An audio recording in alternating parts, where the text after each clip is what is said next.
Step 2. Pay yourself first.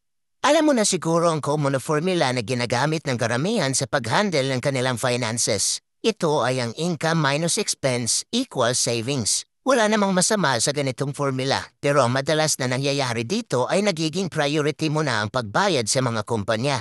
Inuuna mong bayaran ng electric company, car company, housing company, food company, at wala ka ng perang natitira para sa iyong sarili. So ang cycle ay parang nagtatrabaho ka para kumita ng pera para ibigay sa mga kumpanya para magtrabaho ulit. Ang ganitong cycle ay hindi ka mabibigyan ng financial freedom at malabo rin ang chance na makapag-ipon ka ng pera. Pero kahit ito man ang normal na ginagawa ng karamihan, hindi pa rin ito ang rule sa pag-handle ng finances dahil kaya mo itong baguhin ngayon. So ang dapat mong gawin kapag nakakatanggap ka ng pera ay unahin mong bayaran ang iyong sarili at sundin ang formula na income minus savings equals expense. Gawin mong automatic ang pag-iipon o unahin mong bayaran ang iyong sarili bago ka gagastos. Tapos ang gawin mo sa iyong ipon ay hahatiin mo naman ito sa iyong emergency account at retirement account. Halimbawa, kung kumikita ka ng 15,000 pesos after taxes every month, magtabi ka na agad ng 10% galing dito. Tapos ang gagawin mo sa 10% na ipon o 1,500 pesos ay hahatiin mo sa iyong retirement account at emergency account.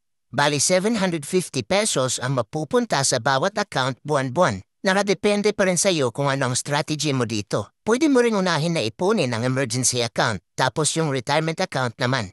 Ang tamang pag-set ng target amount para sa iyong emergency account ay dapat katumbas ito ng iyong 6 months na expenses. Dahil kung sakaling mawalan ka ng trabaho, meron ka pa ng pera na magagamit sa loob ng 6 na buwan. Halimbawa, kung ang iyong expenses buwan-buwan ay 13,500 pesos tapos i-multiply mo siya ng 6 na buwan, kailangan mo lang mag-ipon ng 81,000 pesos para sa iyong emergency account.